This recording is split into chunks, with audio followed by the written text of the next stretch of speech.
শুক্রবার মানেই আমার বাড়িতে আজকে নিরামিষ, আর নিরামিষে আমি কি রান্না করব চলো তোমাদের সঙ্গে শেয়ার। হ্যালো এভরিওয়ান, আমি সোমা, আরও একটা আমার ছোট্ট ব্লগে স্বাগতম। আশা করি তোমরা খুব ভালো আছো আর ভালো থেকো।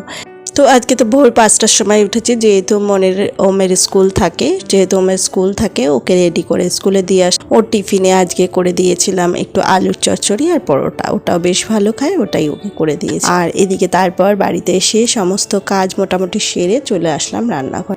আজকে একটু নিরামিষ, যেহেতু তিতর ডাল করবো। অনেকদিন তিতর ডাল খাওয়া হয় না, তো রাঁধুনি ফোড়ন দিয়ে তিতর ডালটা করবো। যাই হোক, আজকে উচ্ছে দিয়ে তিতর ডাল করে নেবো। এদিকে ইচ্ছটা কেটে ওখানে ভাজা বসিয়ে দিলাম, রাঁধুনি ফোড়ন দিয়ে, তেজপাতা শুকনো লঙ্কা ফোড়ন দিয়ে। ডালটা আগেই সিদ্ধ করে রেখেছিলাম।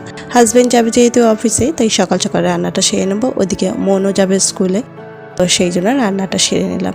আর এই সোমবার থেকে শুক্রবার অবধি সকালবেলায় আমার রান্নাটা সেরে নিতে হয়, যেহেতু হাজব্যান্ড যায় অফিসে আর ওদিকে মন যায় স্কুলে, তো সেই জন্য সকাল সকাল রান্নাটা সেরে। এই পনিরটা না আমি বাড়িতেই করে রাখি, আগের দিন রেডি করে রাখলে বেশি ভালো হয়, আর যখন সময় হয় না পরের দিনই করি। তবে আমি আগের দিন রেডি করে রাখাটাই বেশি ভালো। আর এই পনির পেতে যদি বাড়িতে বসে বাড়িতে রান্না করো না, ভীষণ ভালো টেস্টি হয় দোকানেরটার থেকেও। আর এটা যবে থেকে আমি বাড়িতে করা শুরু করেছি, আমি কিন্তু নিজেই বাড়িতে পনির করি।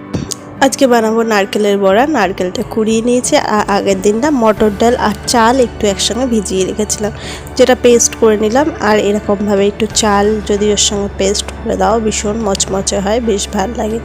তো এরকমভাবেই বড়াটা করলাম, আর বেশ মচমচে হয়েছিল। আর এদিকে ভেন্ডি দিয়ে আলু দিয়ে একটু পোস্ত করেছিলাম, বেশ ভালো লাগে। আর একটু আলু দিই, কারণ যেহেতু আমার মন খায় না ভেন্ডি অত ভালো, তো একটু আলু দিই, ও আলু পোস্তটা খেয়ে নেবে। আর চলো, আজকে ওমকে স্কুল থেকে নিয়ে আসলাম। ও একটা আজকে বাংলা এডুকেশনে একটা প্রাইজ পেয়েছে, তো সেটাই একটুখানি তোমাদের সঙ্গে শেয়ার করে নিলাম। চলো, নেক্সট একটা ব্লগে দেখা হবে। আর এই দেখো, দুপুরে লাঞ্চ রেডি করে নিলাম।